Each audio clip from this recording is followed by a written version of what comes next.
Hi, Sonal. Thank you for joining this show, which is extreme gratitude, and welcome to this show. But before we start, I just want to tell you, I'm really excited to know about the Buddhist psychology that you practice, because I have discussed with multiple, psychologists. I have heard what they practice, the techniques and all. Hmm. But since I have my spiritual side as well, and when I came to know about you that you practice this Buddhist psychology, I immediately understood that it must be psychology plus spirituality, and that really excites me. So would like to know more about that, and once again, welcome to the show. Yeah. Thank you, Advait, first for inviting me to the show. Yeah. And as interesting it sounds, the Mm-hmm. way it is used also is actually very interesting. Mm-hmm. So, Buddhist psychology is more than practice, it is about learning, okay, Mm-hmm. understanding about yourself. Mm-hmm. So, when you start understanding yourself, it becomes easier to understand people, Right. right?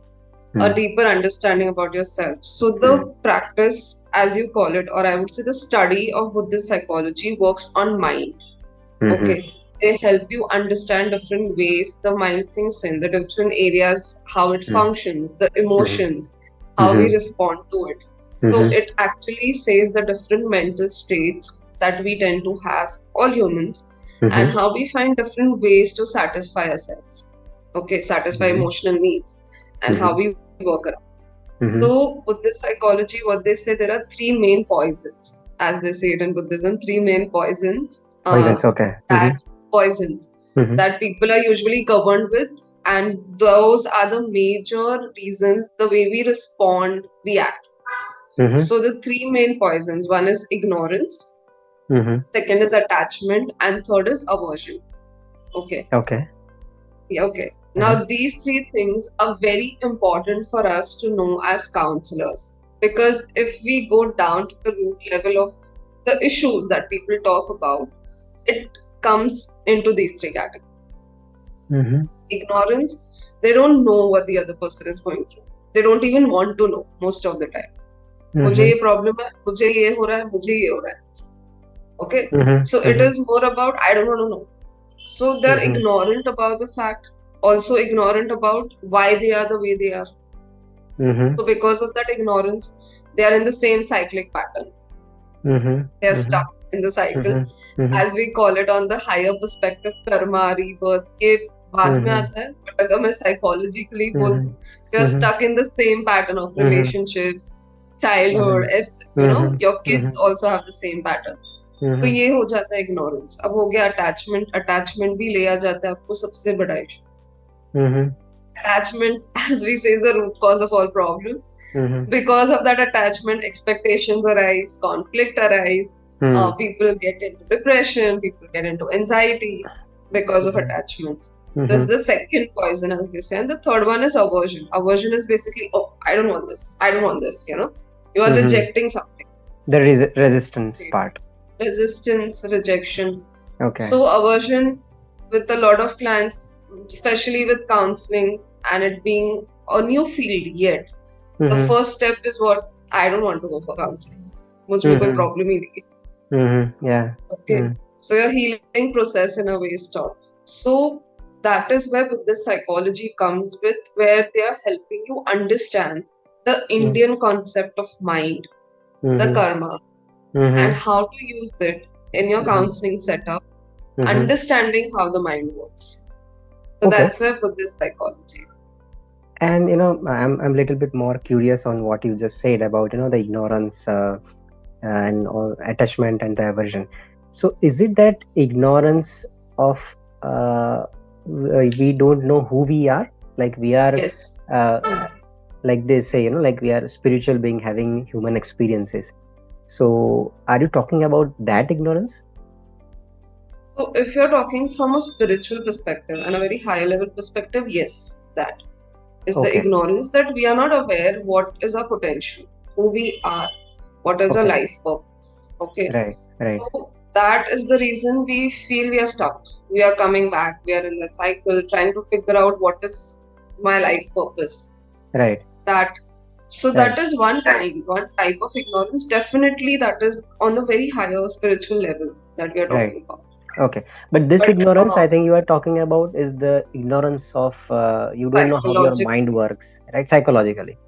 Okay. yeah, Okay. psychologically, so it gives you two-way perspective. So ignorance, one is that you mentioned on a higher Mm-hmm. perspective, who we are, Mm. why are we Mm. here, etc.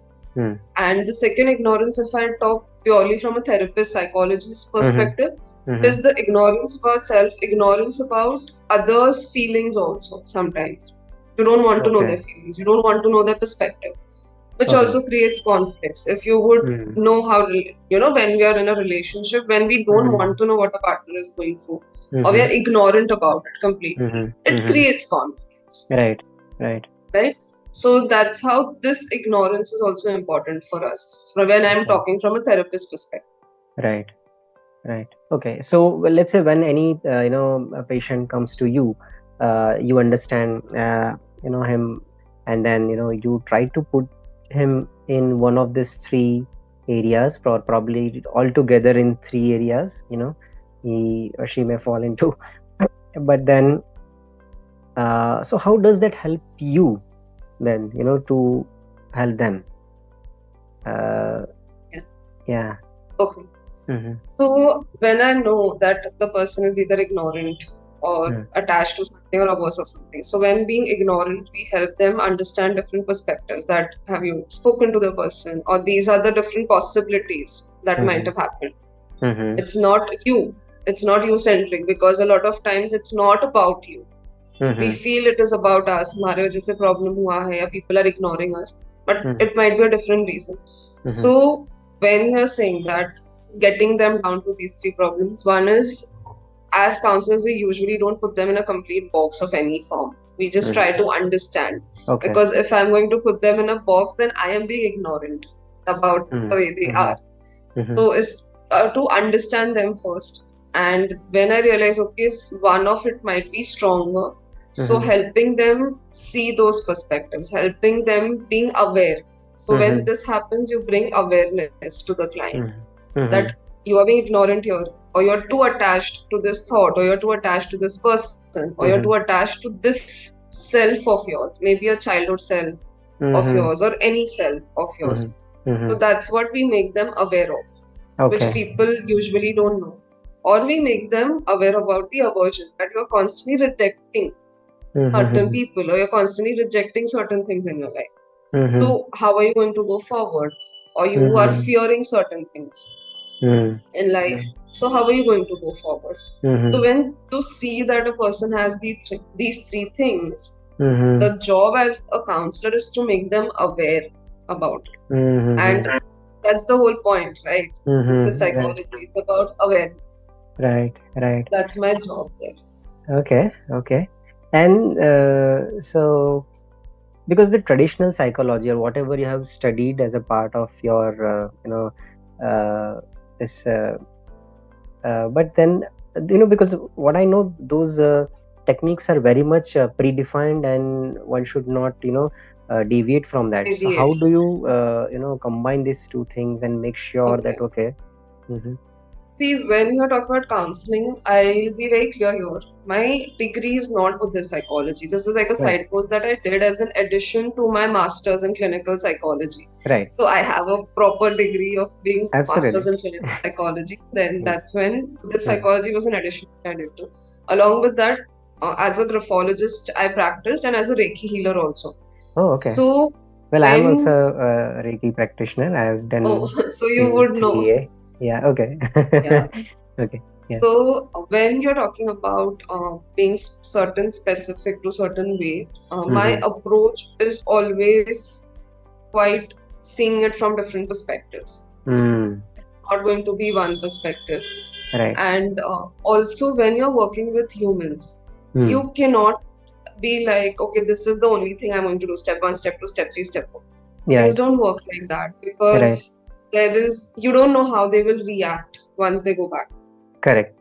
Might feel this is working, but when they go back and come back for the next session, it's like, okay, it didn't work out the way we planned. Mm.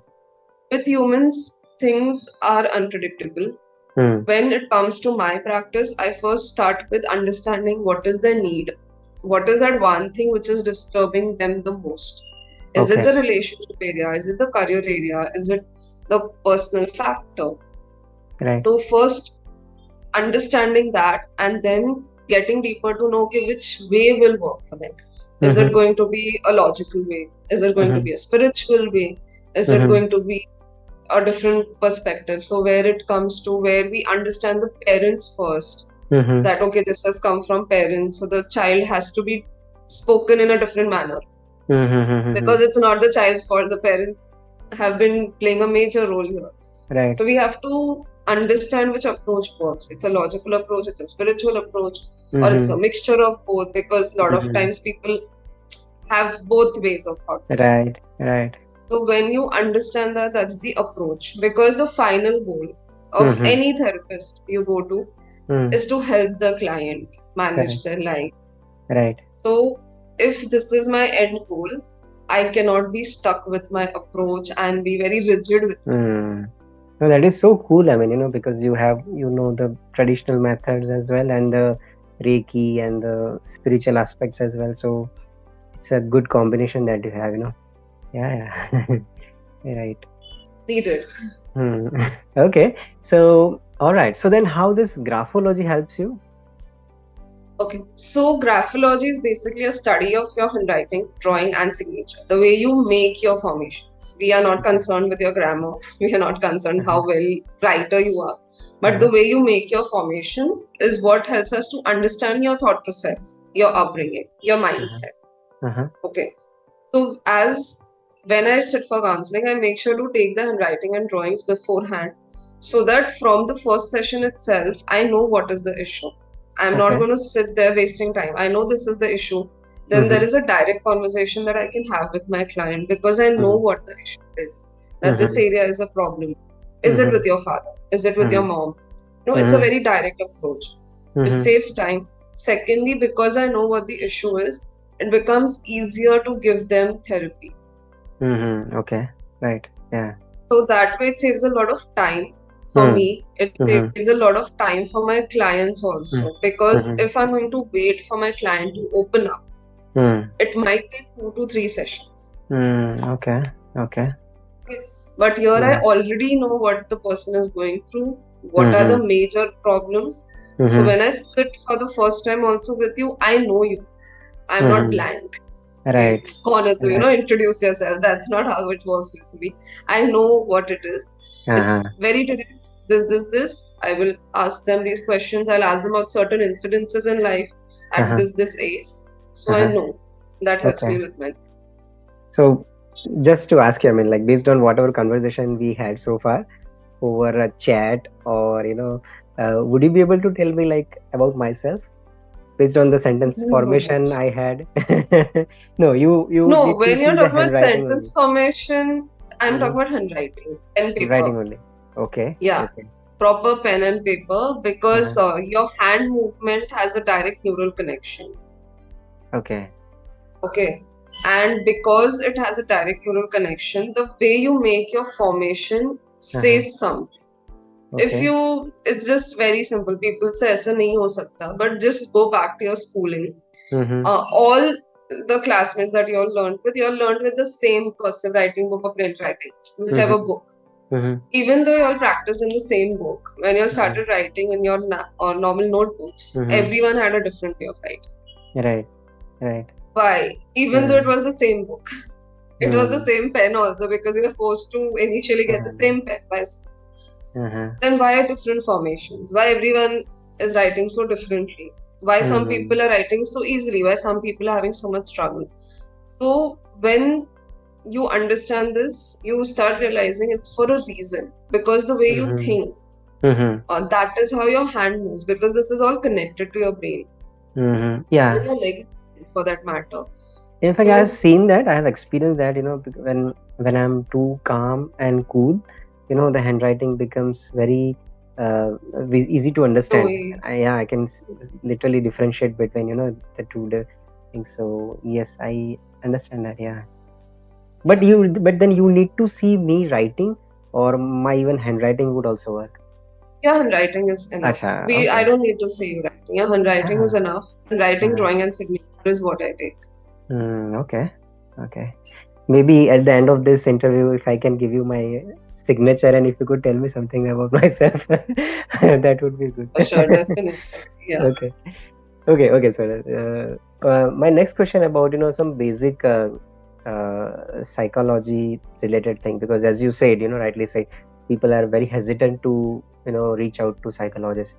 Uh, what do you suggest to people, in this case, why they should reach out to psychologist? So, what people think is going to a psychologist means one is that you've gone crazy, cuckoo in today's Hmm. language. Cuckoo ho gaya, ya crazy ho gaya. One. Second, the only time they feel they should go to a psychologist when they are not able to perform at all, not able to Hmm. study, not able to get up, not able to like even take a bath or don't feel like going out. By So the they time feel when ship they've has already sunk. already sung. So they Yeah. feel if it's in the worst case, that's when we need a psychologist. Otherwise, बात करने के लिए psychologist को क्यों देखें हम लोग like Right. that. Hmm. But going to a counselor is basically going to them when you start realizing that Hmm. your potential of Hmm. working or the way your lifestyle has been is reducing or degrading, Hmm. and you're not able to understand why this is happening. Be it Hmm. like mentally things are going off for you, or Hmm. your work, when you see, oh, it's not really showing results, or maybe you don't have the urge anymore to go back to work, which Hmm. was not the case before. Hmm. Okay, Hmm. when Hmm. you start realizing that there is some shift happening, or I'm not able to give my 100% or be or Hmm. reach my potential, Hmm. that is enough for you to know that you need to talk to someone who can Hmm. guide Hmm. you through your potential. Hmm. Hmm. Hmm. Psychology, counseling Hmm. is not a one time thing or a Hmm. privilege. Hmm. It's a habit. Just like you Hmm. take care of your physical health, you Hmm. keep taking care of your mental health on a daily basis. Hmm. Hmm. Hmm. On a Right. daily basis. Your mental health can't be very good one day because I went to a counselor. And after 1 year, you say, okay, I went to a counselor 1 year back, तो अभी भी अच्छा ही रहेगा. No, not like that. आप Yeah. अगर gym आज जा रहे हो तो आपको कल भी जाना ही है. Hmm. Hmm. Can you say I exercised yesterday, now my weight will not increase. This is the Hmm. only shape my body will have. Hmm. Hmm. Hmm. So psychology, counseling, mental health is a part of your lifestyle. Hmm. Hmm. Hmm. Hmm. And once you start realizing this, it's a part of your lifestyle, Hmm. you will see amazing results in your life. But when you think it's a luxury, it's a privilege, I will take care of it when I will be in the worst state of my life, then you are creating a problem for yourself. Right. But when you say part of lifestyle, so what are you trying to refer? Are you trying to say that, okay, one should, of course not, one should not go to psychologist like every once in a week. But then what exactly you would like to suggest? Once, let's say, a psychology therapy is done, a person is functioning on his own, then what? So there are exercises given to you, and Mm-hmm. when you go to a therapist Mm-hmm. and the sessions get completed, the therapist tell you, okay, this is done, you can take care of yourself by yourself. Mm-hmm. And at that time, you are given certain things that these are things that you have to continue when you face these problems. One. Mm-hmm. Second, there are certain questions that we tell them to think upon. Okay, contemplation, where they think about it, they understand this. Oh, this is what I am. Okay, these are my trigger points. So that is a thing which we tell them to keep with themselves. That these are your trigger points, and you need to know this about yourself so that you don't go back in the loop. So when you're talking about counseling, counseling is not just okay, ho gaya ek mahina, 2 mahina. We are giving you tips to manage yourself for a good amount of time, to manage your mental health. Okay. And once you are aware about yourself, you pick your triggers. Okay, this is my trigger, so I have to behave in this manner, or this is my problem, this is my weakness, I have to work on it so that I don't get affected. Right. Okay. Either or. So that is about counseling that you're saying if you're going to a therapist. But when I mean lifestyle, I mean that you're taking conscious effort for your mental health. Now, what is conscious effort for your mental health? One is if you feel there's a lot of negative talk, that you have changed that talk. You can't be sitting with yourself and talking to yourself how bad you are whole day and expect the world to tell you how amazing you are. That will never happen. Your self-talk needs to be positive, keep changing, and this is an effort you do every day. Second is making sure to give yourself some me time away from gadgets, away from anything, even your work for that matter. You are just by yourself, which people usually meditate in that time. Okay? Because when you are by yourself, when you are free, obviously you know where your life is going. You're reflecting. Right. So you know where it is going, you know what is the issue. You come with a better solution, you understand yourself. So give yourself some space away from everything. That's the second. Third is meditation. Properly 5 minutes of meditation. Me time is one thing, as I said. Me time also includes you maybe reading something. Right. Okay, not YouTube, but actually reading a book, because YouTube is a distraction. Okay, meditation is what you need to get used to. With, because that also helps you to stay calm. Okay, exercising is one of the things which is recommended for your mental health because it's a direct connection. Right. When you stretch, it helps you to release a lot of toxic emotions. So stretching. So a lot of times, even one Surya Namaskar daily is more than enough to help you feel mentally better. Even one. Imagine you require at least that much stretching. So these are simple things that you have to sit. People also say journal your emotions. We do recommend that every day journal what you have gone through.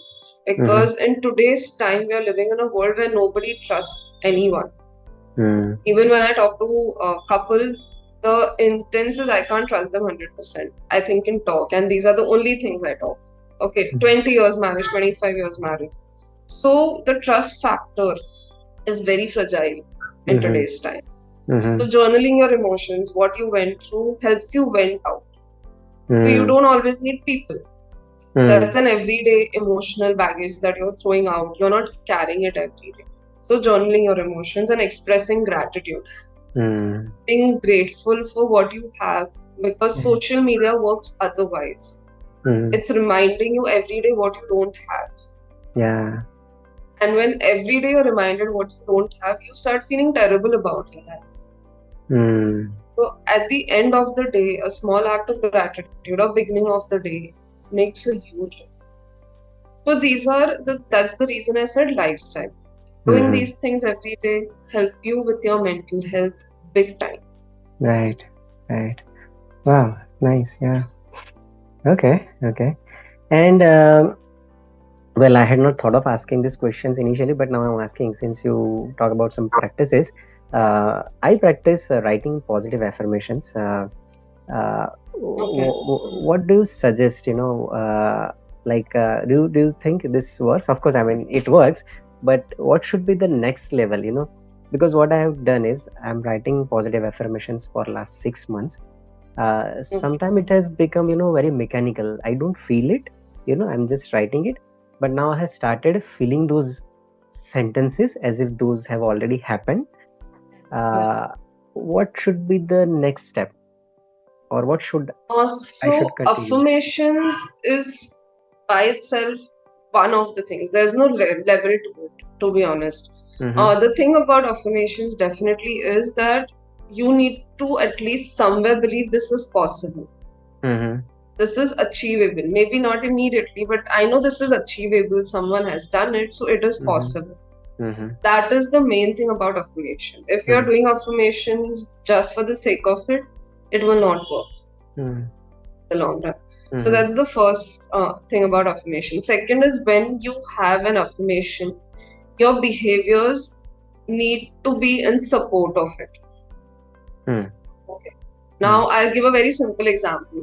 If you're writing an affirmation, I am losing weight easily. Okay. And you're writing this every day, but every single day your diet is increasing.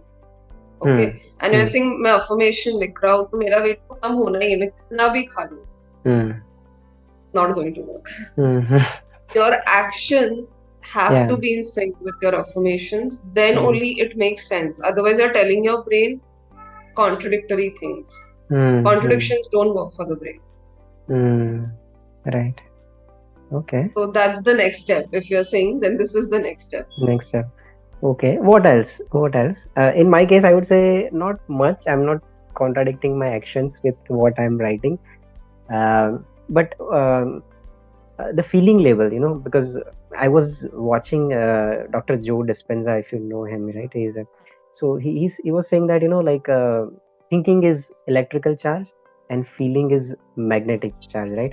So I was thinking that I'm good at thinking level now for those positive affirmations, but at feeling level, it is still not there. I'm trying my best to do that, but how can I expedite that, or how can I feel more and more? That will happen when you see someone or know someone who has achieved what you want to achieve. Okay. The only way it will come on the feeling level is when you know this is 100% possible. If it's not coming on the feeling level, there is a portion of doubt. Okay. And when doubt is there, affirmations slow down the process. So if you want to feel it, is to know that someone has achieved this. This is actually possible. This is done by someone, and it's not something that I am trying to create anything new. It exists. What I'm trying to create exists. That means I can do it. Okay. So it is mind's way of working that, okay, it can refer this easily if it is already done? Yeah. Okay. Yes. Okay. It's mind's way of working, because that's why they say visualize. The reason visualizations work, because when you see, oh, this is possible, someone has done it, the process gets easy.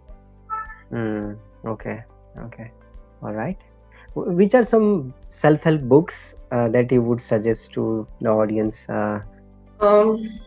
Honestly, more than self-help. Okay. So Atomic Habits is one thing which I will recommend people to, more than self-help, because that's one thing. To be honest, self-help, when you're saying completely in terms of affirmations, I personally don't recommend that, because then people have very unrealistic expectations. Okay. From the book that hum pad rahe, to ye magic ho jana chahiye. So Atomic Habits is one thing before you get into the affirmations part of it. That's one thing. Then books by Louisa Hay. Those are things that you should read. You can will heal your really life. understand. Yes. Yeah, you can heal your life, or everything, even the emotion body part, because that's one part that I personally follow a lot, and I have seen it even with my Absolutely. clients. I'm one of my favorite book. Yeah. Then also The Power of Your Subconscious Mind. Yeah, James Allen. Right. The Power of Now, by him only. The Power of Now. Even that. That is one book that you can read. And there's this English The Source book. The Source. The Source. The Source. So it's on similar lines, but you can definitely read that. And because it's an Indian author, the language is simpler for people who find it difficult usually. And who is the author of this book? It's from the Happy Thoughts. I keep forgetting the author. Sorry. But Happy Thoughts is the actual foundation, you can say, that they work with. So it is written by him. So The Source is the book where it's on the similar lines. How your thought process works, how it comes into reality, the process of it coming into reality. So so these are books which I personally go back to whenever I am in doubt, because they really help. So these are the books that I will recommend. Okay, great. Thank you for this. Yes, Sonal, thank you once again for your time. It was really nice talking to you. Yes, and I would request you to please come again with some more topics, because I feel there is a lot to discuss with you. Definitely, we will surely plan it again. Not a problem. Thank you so much for inviting me. Thank you, Sonal. Thank you. And all the best to you, Advait. Yeah, thank you, Sonal. Bye. Bye.